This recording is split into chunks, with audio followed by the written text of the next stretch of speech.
What's going on, everybody? C4 here. It's damn 4 o'clock in the morning. I just finished a hardcore Call of Duty Zombies run, almost level 30, popping bottles.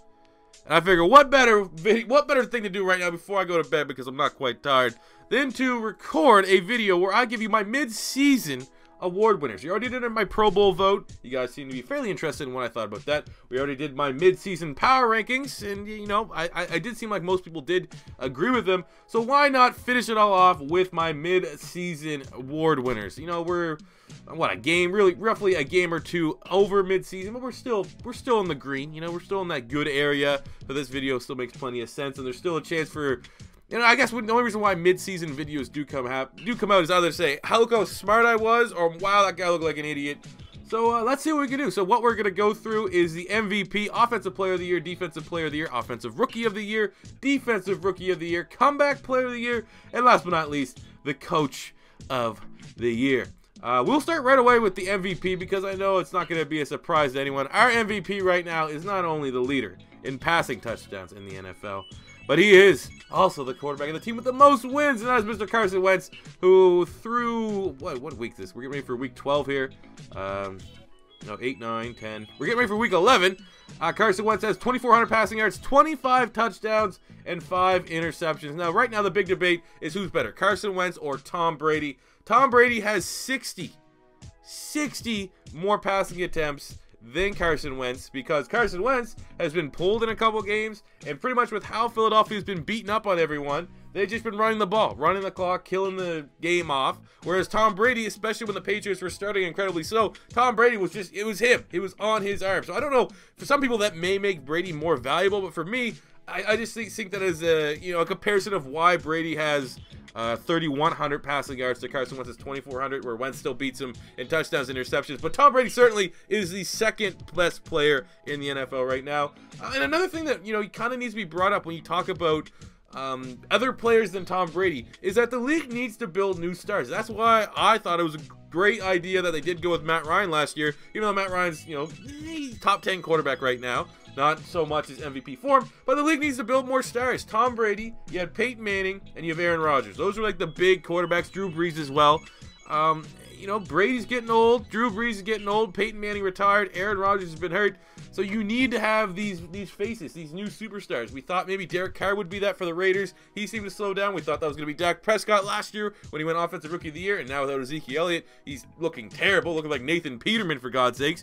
So you need to have this new wave of quarterbacks. You kind of have Alex Smith in there, Matt Stafford, Russell Wilson, but you need someone else. The league needs to build up other stars. So personally, in my biased opinion and my unbiased opinion, if it came down to Tom Brady and Carson Wentz, they had similar stats, I think you should just give the MVP to Carson Wentz. Not because, you know, that may affect my Eagles negatively down the stretch, because when it comes contract negotiating time, if he has that MVP on his resume, it's gonna cost you add a couple more goddamn zeros to the contract he's gonna get. But that, you know, that's obviously a great problem for me to have down the road. But the bigger point is that the league needs to continue to build more stars, and I think that if it's a neck and neck between Brady and Wentz, you gotta give it to Wentz, because that clout of being an MVP is gonna help the league more than Tom Brady getting another MVP or being, you know, constantly in the spotlight. But back to the point. Wentz is my MVP. Tom Brady's number 2. Number 3 for me for the MVP race. I'm not going to go through their stats because I'm going to talk about them at another point. I would have Antonio Brown. Number 4, I would have Todd Gurley. And number 5, I would have Russell Wilson. So that is my short list for MVP with my boy Carson Wentz rocking at number 1. So that goes to the Offensive Player of the Year. And, you know, just because we could just give it to Tom Brady. I guess Offensive Player of the Year goes to the second best offensive player, because Carson Wentz is going to get the MVP. I don't know how often the MVP also wins Offensive Player of the Year. So then I guess it goes for the second best player. And, you know, I guess we'll throw Tom Brady in here. I think Tom Brady will get it. Antonio Brown, Todd Gurley, both those guys, skill position players. You know, it depends what kind of way that the voting committee wants to go. I don't know the history of the Offensive Player of the Year to say, like, oh, they usually give it to a quarterback. They usually give it to the second best quarterback. Or do they usually give it to the top wide receiver, top skill position player outside of QBs?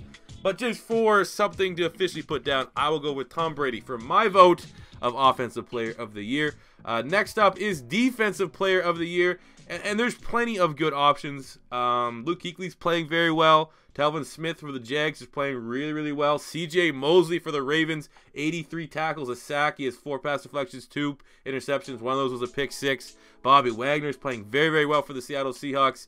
But I still feel like in the secondary, you got Kevin Byard for the Tennessee Titans, 6 picks on the year. A.J. Boye is playing really, really well. Nice to see Jacksonville finally hitting on one of those bigger free agents. But I usually personally will give it to the guy that is dominating on the defense, the guy that is the reason why his team is so successful. So as of now, I'm giving the very, very slight edge to Calais Campbell. He's starting to slow down just a little bit. Not really slowing down. It seems like more so Yannick Ngakoue and a couple other guys on that defensive line, Malik Jackson. They're starting to get more sacks because obviously teams are just going, that's quadruple team Calais Campbell. Calais Campbell currently has 40 tackles and 11.5 sacks. Everson Griffin is the sack leader with 12 sacks. So I would probably put Everson Griffin right in there for the mix because much like the Jacksonville Jaguars, the Minnesota Vikings, I mean, how much can you put? The way I'm putting it is Calais Campbell, the Jags offense is not as good as the Vikings offense. I know you have Case Keenum there and you have Blake Bortles, 2 not great quarterbacks, but their teams are playing extremely well. But the difference maker for me is that at least Case Keenum still has Adam Thielen, who's having a monster year. You got Stephon Diggs. You actually, tight end, I probably would give the edge to the Vikings there with Kyle Rudolph in comparison to the Jacksonville Jaguars, who Blake Bortles is without his top weapon and Allen Robinson. So he's making do with some pretty good guys like Marquise Lee, Allen Hurns, Old Man Mercedes Lewis. You got Dede Westbrook. So when I see that the Jags have less going from the offense, then I kind of give that little bit of a nod to the best player on the Jags defense, and that has been Calais Campbell thus far. So he is getting my nod for Defensive Player of the Year. So next up is Offensive Rookie of the Year. I mean, can we still give it to Deshaun Watson? I don't know if you could. I don't think you can because he got hurt. But Deshaun Watson, the fact that Deshaun Watson is still pretty much a top 5 quarterback statistically speaking, didn't start the season, has missed, what, the last 4 games? They might even give it to him. But I think with how everything is going now, my pick for Offensive Rookie of the Year is Kareem Hunt, because even more so now that he's kind of starting to slow down, because Andy Reid for some reason is not utilizing Kareem Hunt. That is why the Chiefs have resorted back to their Chiefs form from last year, where they just constantly threw checkdowns and passes and stuff like that. But Kareem Hunt right now is sitting for, what's that, 8, 9, 10, 11, almost 1,200 yards and 6 touchdowns. In comparison, you get Leonard Fournette, 740 and 6. You get Alvin Kamara, who's sitting just around 900 yards and 7 touchdowns. Great running backs. All these guys are playing very, very well, but I still think Kareem Hunt, even though he's starting to slow down a little bit, has put the best body of work for any of these players so far this season. So at the midseason point, you give it to my boy Kareem Hunt if you're kind of ruling out Deshaun Watson due to the injury. So then you look at Defensive Rookie of the Year, which kind of brings into, do you go with the stats or do you go with the guy that is turning around a defense nearly it almost feels like single-handedly. So you have TJ Watt, who's playing really well for the Pittsburgh Steelers. Tre'Davious White's had some big games for the Bills. You have Jamal Adams, who's racking up a lot of tackles with the Jets. But for me, you gotta go with Marshawn Lattimore, the corner from the Saints. Sure, he's, not the biggest. It's not like he has like 9 interceptions or leading the league in interceptions or has a bunch of pick 6 or anything like that. But the fact that, I mean, for how much weight you want to put into Pro Football Focus, Marshawn Lattimore has been the #1 corner in the NFL. And when you're the #1 corner in the NFL as a rookie on a defense that historically over the last 5, 6, 7 years has been as terrible, as record-settingly bad as the New Orleans Saints, and they're suddenly competent, they're suddenly starting to look scary, you kind of have to put that credit onto the newcomer's face, and I'm using the newcomer for the whole team. I know they got Alex Okafor and they got a couple other players in the linebacker spot. My face is going to be Marshawn Lattimore. He is the face of that defense. For his stats right now, Lattimore has 36 tackles, 9 pass deflections, 2 interceptions. One of those was a pick 6 and a forced fumble. Incredible athlete, and I think you had to give him the Defensive Rookie of the Year, at least at this mid-season point.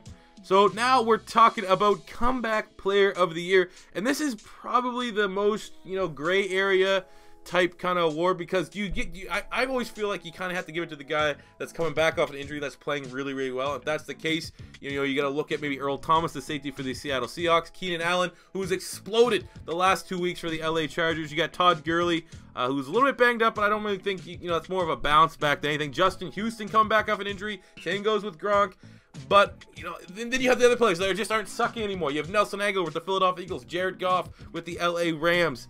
Even Alex, you probably could throw Alex Smith's name in there. DeMarcus Lawrence for the Dallas Cowboys. So really, is there any said defined criteria for comeback player of the year? Like, does it have to be an injury? Because like when you think of like great comeback players, you think of Peyton Manning coming off his neck injury, Eric Berry coming back after like chemo and beating cancer. So I think you just like, oh yeah, you don't suck as much as you did the year before. Here's this comeback player of the year. It kind of pales in comparison to previous winners. So I'm gonna keep it honest. I'm not gonna go with the guy that's best, that doesn't suck as much. I'm going to go with someone coming off the injury. And I think the best player coming back off an injury right now, especially with how hot his team has been, is I'm giving it to Keenan Allen. The fact that Keenan Allen's put up almost 400 yards in the last 2 weeks and has been the #1 option for Phillip Rivers, I'm giving him a slight nod. Didn't have the hottest start to the beginning of the season. Productive.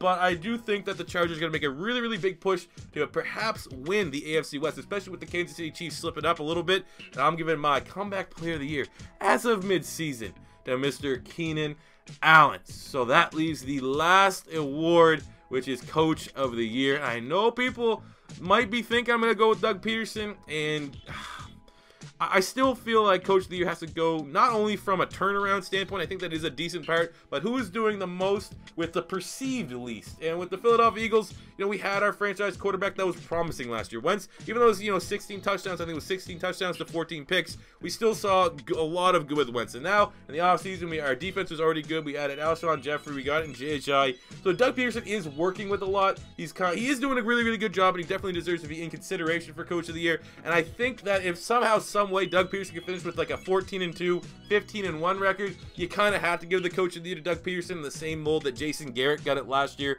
with the Dallas Cowboys.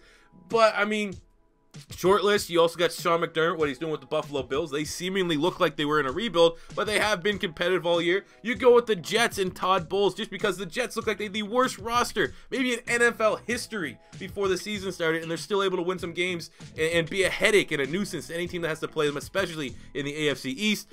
But I'm going with the front runner right now, which is, you know, if it's not Doug Peterson, it's Sean McVay of the LA Rams, just because how night and day they look under his control, his tutelage. He's a first-year head coach, unlike Doug Peterson, who's a second year.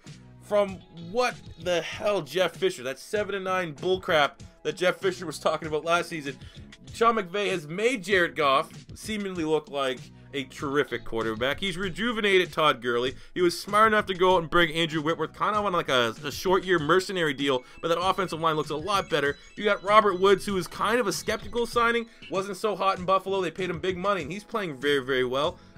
Sammy Watkins is, you know, inconsistent, but what, you know, he's a deep threat wide receiver. That kind of is what happened. But overall, the LA Rams, that offense has been night and day than what it was last year. So I think I had to slightly, at the midseason point anyway, give the slight nod to Sean McVay. So a quick recap of my award winners: Coach of the Year, Sean McVay; Comeback Player of the Year, Keenan Allen, wide receiver of the LA Chargers; Defensive Rookie of the Year, I'm giving with Marshon Lattimore, the corner from the Saints; Offensive Rookie of the Year, going with Kareem Hunt, the running back from the Chiefs, assuming you're not going to give it to Deshaun Watson with the injury. For Defensive Player of the Year, I'm going with a slight edge to Calais Campbell, the defensive end from the Jaguars, over Everson Griffin. And for the Offensive Player of the Year, we're going with Tom Brady, quarterback of the Patriots. And MVP is my boy, the GOAT, Carson Wentz. So if you guys want to let me know your award winners for the midseason point in the comment section below, be sure, you know, go for it. Let me know. And first time stopping by, don't be afraid to hit that subscribe button, smash the like button if you enjoyed. And until next time, it's C4 saying peace out.